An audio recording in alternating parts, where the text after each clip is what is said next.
Hello friends मुझे स्वागत जनाऊँ let's gain education को। तो चलतु आज आम ओडिया पेडागोजी व्याकरण शिक्षा विषय रे पढ़ा जोटा कि आम लेखा मध्यम निजर जो अभिव्यक्ति प्रकाश पाई आमर व्याकरण शिक्षा तापर आज आम डिस्कस करवा। देखु भाषा कौन और यार आवश्यकता। देखु भाष कहवा भाष हूँ कौन कहवा प्लस आ हूँ कौन ना भाषा। तो जहाँ कुआए भाषा हूँ कौन ना जहाँ कुआए।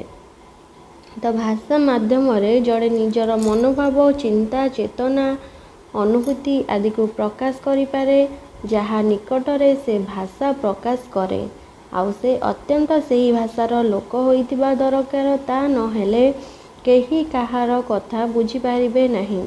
तो भाषा को मध्य कौन कुआए ना कद प्लस आ जोटा कि कथा सेटा कुआए।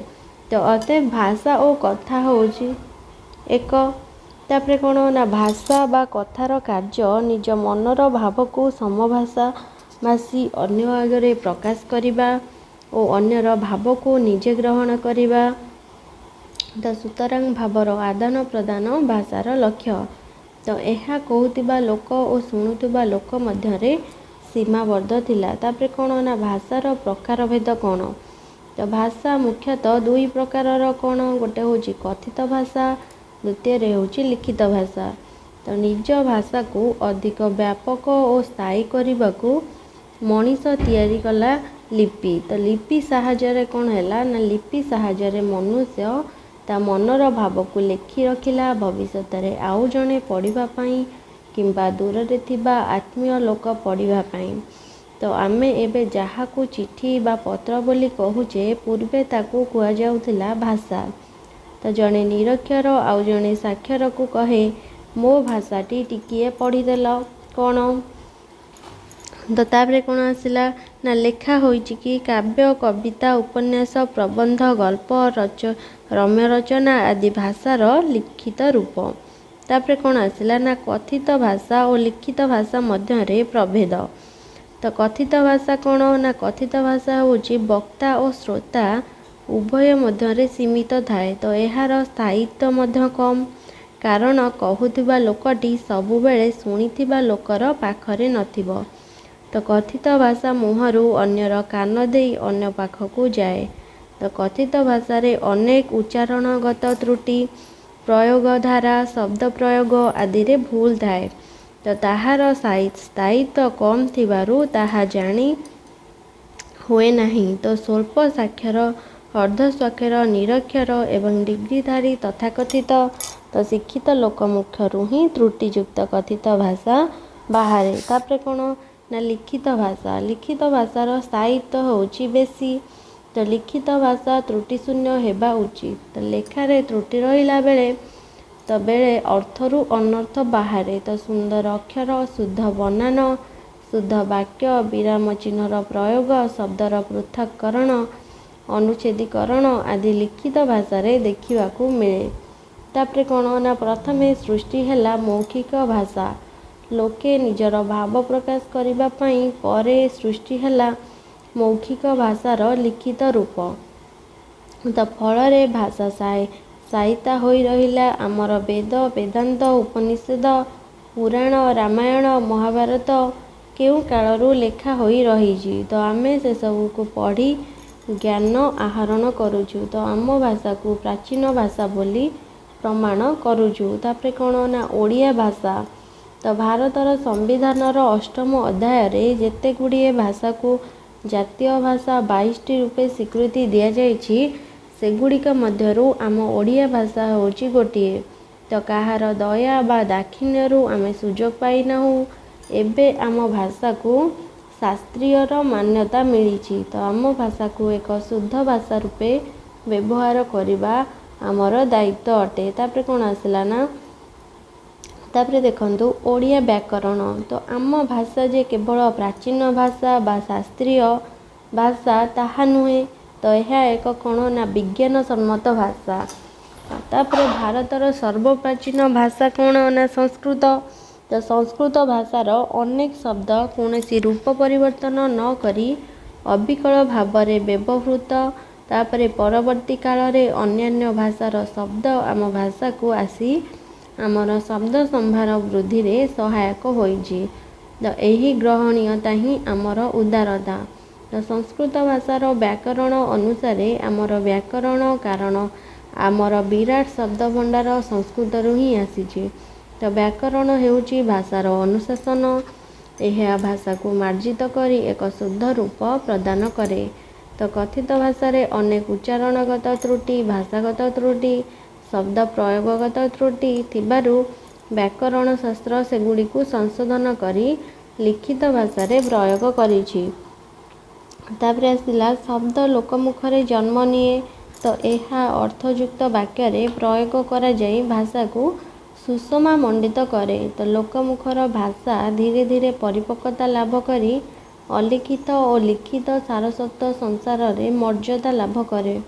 तो परवर्ती काल रे भाषा तत्वविद व व्याकरणविद लोकमुखर भाषा को वैज्ञानिक पद्धति रे अनुशीलन करी सेथिरे लुचि रहितिबा सूत्र को आविष्कार करती। तापरे सही सबु सूत्र को आधार करी रचित हुए व्याकरण। तो सुतरां भाषार सृष्टि प्रकाश और परवर्ती काल रे व्याकरण भाषा पाई व्याकरण अपरिहार्य। तो भाषा को अधिक सरल और लोकप्रिय करने को आमे व्याकरण उपरे गुरुत्व को कमाई देइछु किछि परिमाण रे। तो शब्द ग्रहण रे आमर जेमिति उदारता व्याकरण सूत्र प्रयोग को लाघव करिबारे आमर केतेक स्थल रे उदारता मध्य रही। तापरे कौन ना व्याकरण शिक्षादानर उद्देश्य। तो मनर भावना को शुद्ध भाव में पिला माने कहि परिबे, मनर भावना को निर्भुल भाव में लेखारे प्रकाश करि परिबे। आउ कौन ना लिखित भाषा रे व्यवहृत विभिन्न विराम चिन्ह को जानिबे एवं लिखित रचना रे से गुड़ी को व्यवहार करि परिबे। तापरे आसला कौन ना लिखित भाषा को ठीक भाव में पढ़ी परिबे। तो भाषा रे व्यवहृत विभिन्न प्रकारर पद एवं से गुड़िकर कार्य और व्यवहार संपर्क में जानिबे। आउ कौन ना शब्द गठन एवं वाक्य गठनर कौशल जानिबे। छात्र छात्री मानकर शब्द ज्ञान अभिवृद्धि हेबो। विषय वस्तु आलोचना माध्यम रे सेमानकर चिंता शक्ति और युक्ति शक्तिर विकास घटिबो। छात्र छात्री माने भाषा प्रयोगर शिष्टता को मन रखती।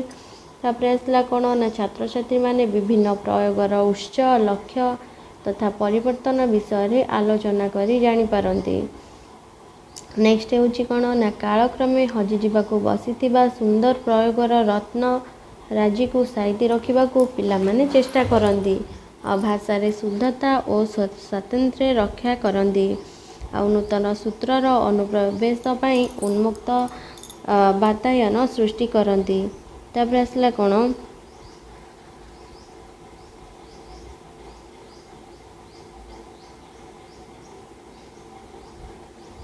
तापर आसला व्याकरण शिक्षकंकर दायित्व। देखो व्याकरण शिक्षकंकर दायित्व कौन रहिबा आवश्यक ना भाषा साहित्य दर्शन प्रभृति रे विपत्ति थिबा आवश्यक। कारण साहित्यिक जड़े सुरक्षक तथा प्रतारक होइथिबो। नेक्स्ट होची भाषा और साहित्य को दार्शनिक दृष्टि रे पर्यवेक्षण करी ताहा मध्यरे थिबा लुकायित नियम को आविष्कार करिवार कौशल जानिथिबे। तापर होची कौन ना कवि और लेखक परी स्रष्टार सृष्टि को बोधगम्य सरस सुंदर तथा कालजयी करिवार मार्गदर्शन करिवे। तापर कौन ना भाषा को नियमबद्ध करी बोधगम्यता सृष्टि करिवे। संज्ञा बा सूत्र सहित उदाहरण गुड़िक साहित्यर प्रतिनिधित्व करिबारे साहाय्य करिवे। उदाहरण गुड़िक पिलामानंकर परिचित शब्द रे देबे। तापर आसला कौन ना भाषा यथासंभव मौलिक हेबा ज्ञान थिबा आवश्यक। तो संकर जातीय भाषा को सहजरे ग्रहण करि परिबे नाही। तापर आसुची कौन तापर हैला ना भाषा रे अनेक अपप्रयोग अच्छी सेगुड़िक यथा संभव दूर करने को चेष्टा करिवे। तापर आसला आम भाषा तथा आम भाषा सहित सामंजस्य थिबा अन्यान्य भाषार व्याकरण पढ़ी भाषार समन्वय रक्षा करिवे। सर्वदा शोभन तथा मार्जित भाषा व्यवहार करिवे। व्यवहारिक व्याकरण शिक्षा उपरे गुरुत्व देवे। आधुनिक आरोह प्रणाली रे शिक्षा देवे। ପାଠ୍ୟପୁସ୍ତକର ବିଶେଷତଃ ଗଦ୍ୟ ବିଭାଗଟି ଭଲ ରୂପେ ପଢ଼ିଥିବେ। ପୂର୍ବ ଶ୍ରେଣୀର ପାଠ୍ୟପୁସ୍ତକ ପଢ଼ିଥିବେ, ଫଳରେ ବହିରୁ ଉଦାହରଣ ଦେଇପାରିବେ। ତାପରେ ଆସିଲା ବ୍ୟାକରଣ ଶିକ୍ଷାଦାନ ପ୍ରଣାଳୀ। ତ ବ୍ୟାକରଣ ଶିକ୍ଷାଦାନ ବିଭିନ୍ନ ପ୍ରଣାଳୀରେ ହୋଇଥାଏ, ଯେମିତିକି ପାଠ୍ୟପୁସ୍ତକ ପ୍ରଣାଳୀ। ଶିକ୍ଷକ ଏହି ପ୍ରଣାଳୀରେ ବ୍ୟାକରଣ ପାଠ୍ୟପୁସ୍ତକଟି ଧରି ପଢ଼ାନ୍ତି। ଆଉ କ'ଣ ନା ପିଲାମାନେ ନିଷ୍କ୍ରିୟ ଭାବରେ ବସି ଶୁଣନ୍ତି। ବହିରେ ଥିବା ଉଦାହରଣ ଓ ନିୟମାବଳୀ ବା ସଂଜ୍ଞା ପଢ଼ି ପିଲାଙ୍କୁ ଶୁଣାଇ ଦିଅନ୍ତି। ପିଲାମାନେ ସୂତ୍ର ଓ ଉଦାହରଣକୁ ଘୋଷି ମନେ ରଖନ୍ତି। ଆଉ କ'ଣ ନା ଘୋଷିଥିବା ପାଠରୁ କିଛି ଅଂଶ ଭୁଲିଗଲେ ପୁଣି ମନେ ପକାଇ ଲେଖିବା କଷ୍ଟକର ହୁଏ। ତାପରେ ପିଲାମାନେ ବ୍ୟାକରଣର ଶିକ୍ଷାଦାନ ସମୟରେ ଅନ୍ୟମନସ୍କ ହୁଅନ୍ତି ବା ସେମାନଙ୍କର ଅନ୍ୟାନ୍ୟ ବିଷୟ ଲେଖନ କାର୍ଯ୍ୟ କରିଥାନ୍ତି। ତ ଏହି ପ୍ରଣାଳୀରେ ଶିକ୍ଷାଦାନ ଛାତ୍ରଛାତ୍ରୀମାନଙ୍କୁ ଭଲ ଲାଗେ ନାହିଁ। ତ ଏହି ପ୍ରଣାଳୀ ନିତାନ୍ତ ଅମନୋବୈଜ୍ଞାନିକ, ଅର୍ଥାତ୍ ଏହା ମନୋବୈଜ୍ଞାନିକ ସମ୍ମତ ନୁହେଁ। ତ ଏହି ପ୍ରଣାଳୀରେ ବ୍ୟାକରଣ ଶିକ୍ଷାଦାନ କରାଯିବା ଉଚିତ ନୁହେଁ। ତାପରେ ଆସିଥିଲା କ'ଣ ନା ଅବରୋହ ପ୍ରଣାଳୀ। ଅବରୋହ ପ୍ରଣାଳୀ କ'ଣ ନା ଏହି ପ୍ରଣାଳୀରେ ଶିକ୍ଷକ ପ୍ରଥମେ ବ୍ୟାକରଣର ସୂତ୍ରଟିଏ କହନ୍ତି। ତାପରେ କ'ଣ କରନ୍ତି ନା ତାପରେ ବିଭିନ୍ନ ଉଦାହରଣ ଦେଇ ବୁଝାନ୍ତି। ତ ସୂତ୍ର ଗୁଡ଼ିକ ମୁଖସ୍ଥ କରିବାକୁ ପଡ଼ୁଥିବାରୁ ପିଲାମାନେ କ'ଣ ହୁଅନ୍ତି ନା ଭାରାକ୍ରାନ୍ତ ହୁଅନ୍ତି ଅବରୋହ ପଦ୍ଧତିରେ। ତ ଶିକ୍ଷକ ଯେଉଁ ଉଦାହରଣ ଦେଇଥାନ୍ତି ପିଲାମାନଙ୍କର ଜ୍ଞାନ ସେଥିରେ ସୀମିତ ରହେ। ତ ସେମାନେ ସଂଜ୍ଞାକୁ ପ୍ରୟୋଗ କରି ଆଉ ଗୋଟିଏ ଉଦାହରଣ ଭାବିପାରନ୍ତି ନାହିଁ। ତ ଏହି ପ୍ରଣାଳୀ ମଧ୍ୟ ମନୋବୈଜ୍ଞାନିକ ସମ୍ମତ ନୁହେଁ। ତ ଅତଏବ ଏହି ପ୍ରଣାଳୀରେ ବ୍ୟାକରଣ ଶିକ୍ଷାଦାନ ଫଳପ୍ରଦ ନୁହେଁ। ତ ତାପରେ କ'ଣ ଆସିଲା ନା ଆରୋହ ପ୍ରଣାଳୀ। ତ ଏହି ପ୍ରଣାଳୀ ଅନୁଯାୟୀ ଶିକ୍ଷକ ପ୍ରଥମେ କେତୋଟି ଉଦାହରଣ କଳାପଟାରେ ଲେଖିବେ। ତାପରେ ଅନୁରୂପ ଉଦାହରଣ ପିଲାମାନେ ମଧ୍ୟ ଦେବେ। ତାପରେ ଶିକ୍ଷକ ସେଗୁଡ଼ିକୁ ମଧ୍ୟ କଳାପଟାରେ ଲେଖିବେ। ତାପରେ କ'ଣ ହେବ ନା ଏକ୍ଜାମ୍ପଲ୍ ଗୁଡ଼ିକ ପ୍ରଶ୍ନ ଉତ୍ତର ମାଧ୍ୟମରେ ବିଶ୍ଳେଷଣ କରିବେ। ଆରୋହ ପଦ୍ଧତିରେ ପିଲାମାନଙ୍କ ସାହାଯ୍ୟରେ ତାପରେ ସୂତ୍ରଟି ନିର୍ଣ୍ଣୟ କରିବେ। ତାପରେ ଆରୋହ ପ୍ରଣାଳୀରେ ପିଲାମାନଙ୍କ ଚିନ୍ତା ଓ ଚେତନା ଅଧିକ ଜାଗ୍ରତ ରହିବ। ତାପରେ କ'ଣ ନା ପିଲାମାନେ ଏହି ପ୍ରଣାଳୀରେ ଅନ୍ୟମନସ୍କ ହେବାକୁ ସୁଯୋଗ ପାଇବେ ନାହିଁ। ତାପରେ କ'ଣ ନା ପିଲାମାନେ ଉଦାହରଣ ଦେବେ, ବିଶ୍ଳେଷଣ କରିବେ ଓ ଶେଷରେ ସୂତ୍ର ବା ସଂଜ୍ଞା ନିର୍ଣ୍ଣୟ କରିବେ। ତ ପିଲାମାନଙ୍କର କୌଣସି କାର୍ଯ୍ୟରେ ତ୍ରୁଟି ପରିଲକ୍ଷିତ ହେଲେ ଶିକ୍ଷକ ସମ୍ବୋଧନ କରିବେ। ଏହି ଆରୋହ ମନୋବିଜ୍ଞାନ ସମ୍ମତ ଓ ଆକ୍ଟିଭିଟି ବେସ୍ଡ ଏଇ ଯେଉଁ ପ୍ରଣାଳୀ, ଶିକ୍ଷକ ଏହି ପ୍ରଣାଳୀରେ ବ୍ୟାକରଣ ପଢ଼ାଇବେ। ତାପରେ କ'ଣ ଆସିଲା ନା ତାପରେ ଆସିଲା ଶ୍ରେଣୀରେ ବ୍ୟାକରଣ ଶିକ୍ଷାଦାନର ପ୍ରଣାଳୀ ଉପକ୍ରମ। ଦେଖନ୍ତୁ ବ୍ୟାକରଣ ଶିକ୍ଷାଦାନର 3ଟି ସୋପାନ ଅଛି। ଫାଷ୍ଟ ଅଛି ଉପକ୍ରମ, ଉପସ୍ଥାପନା, ପ୍ରୟୋଗ। ଉପକ୍ରମରେ କ'ଣ ନା ଶିକ୍ଷକ କ'ଣ କରିବେ ନା ପୂର୍ବଜ୍ଞାନ ପରୀକ୍ଷା ପୂର୍ବକ କେତୋଟି ପ୍ରଶ୍ନ ପଚାରି ଛାତ୍ରଛାତ୍ରୀମାନଙ୍କ ଠାରୁ ଉତ୍ତର ଆଦାୟ କରିବେ। ତାପରେ ଏହା ଦ୍ୱାରା ପିଲାମାନଙ୍କର କ'ଣ ହେବ ନା ଆଗ୍ରହ ସୃଷ୍ଟି ହେବ। ବିଷୟବସ୍ତୁ ଅନ୍ତର୍ଗତ କେତେକ ଶବ୍ଦ ଓ ବାକ୍ୟ କ'ଣ କରିବେ ନା କଳାପଟାରେ ଲେଖି ଉଦାହରଣ ସହିତ ଆଲୋଚନା କରି ପ୍ରସଙ୍ଗରେ ଉପନୀତ ହେବେ। ଦେନ୍ କ'ଣ ହେବ ନା ଗଳ୍ପ ମାଧ୍ୟମରେ ମଧ୍ୟ ଉପକ୍ରମ କରିପାରନ୍ତି। ତାପରେ କ'ଣ ଆସିଲା ନା ଉପସ୍ଥାପନା। ଶିକ୍ଷକ ଆରୋହ ପ୍ରଣାଳୀରେ ଶିକ୍ଷା ଦେବେ। ପ୍ରଥମେ ପ୍ରସଙ୍ଗ ଭିତ୍ତିକ କେତେକ ଉଦାହରଣ ଦେବେ। ଦେନ୍ ପିଲାମାନଙ୍କ ଠାରୁ ଅନୁରୂପ ଉଦାହରଣ ମଧ୍ୟ ନେବେ। ଦେନ୍ ଯାହା କଳାପଟାରେ ଲେଖିଲେ ସେଗୁଡ଼ିକ ବିଶ୍ଳେଷଣ କରିବେ। ତାପରେ କ'ଣ ନା ପିଲାମାନଙ୍କ ସାହାଯ୍ୟରେ ସାଧାରଣ ସୂତ୍ରଟି ନିର୍ଣ୍ଣୟ କରିବେ। ଦେନ୍ କ'ଣ କରିବେ ନା ସେହି ସୂତ୍ରକୁ ପ୍ରୟୋଗ କରି ଅବରୋହ ପ୍ରଣାଳୀରେ ଅନ୍ୟ ଉଦାହରଣ ପିଲାମାନଙ୍କୁ ଆଦାୟ କରିବେ। ଶେଷରେ କ'ଣ କରିବେ ନା ସଂଜ୍ଞା ଯେଉଁ ଅଛି ତାକୁ ନିରୂପଣ କରିବେ। ତ ସଂଜ୍ଞାଟି କ'ଣ ନା ସଂଜ୍ଞାଟି କଳାପଟାରେ ସ୍ପଷ୍ଟ ଭାବରେ ଲେଖିଦେବେ ଓ ପିଲାମାନେ ସେମାନଙ୍କ ଖାତାରେ ଟିପି ନେବା ପାଇଁ ପରାମର୍ଶ ଦେବେ। ତ ପ୍ରୟୋଗ କ'ଣ କରିବେ ନା ଏହି ପ୍ରୟୋଗରେ କ'ଣ ହେବ ନା ଏହି ପ୍ରୟୋଗ ସୋପାନରେ ମୂଲ୍ୟାଙ୍କନ। ଏହି ସୋପାନଟି କ'ଣ ନା ମୂଲ୍ୟାଙ୍କନ। ପ୍ରୟୋଗ ସୋପାନଟି ହେଉଛି ମୂଲ୍ୟାଙ୍କନ ସୋପାନ। ତ ଯାହା ଶିକ୍ଷାଦାନ ଶିକ୍ଷକ କରେ ପିଲାମାନେ ସେସବୁ କିପରି ଗ୍ରହଣ କରିଛନ୍ତି ତାକୁ ମୂଲ୍ୟାଙ୍କନ କରିବେ। ବିବି କ୍ଲଥରେ ଯେଉଁ ବ୍ଲାକବୋର୍ଡ଼ରେ କ'ଣ କରିବେ ସେମାନେ ପ୍ରଶ୍ନ ଗୁଡ଼ିକ ଲେଖିବେ। ଲେଖିଲା ପରେ ପିଲାମାନଙ୍କୁ ପ୍ରଶ୍ନ ପଚାରି ଉତ୍ତର ଆଦାୟ କରିବେ। ଆଉ ଏହିପରି ଭାବରେ ଶିକ୍ଷାଦାନ କାର୍ଯ୍ୟ କ'ଣ କରିବେ ନା ଶେଷ କରିବେ।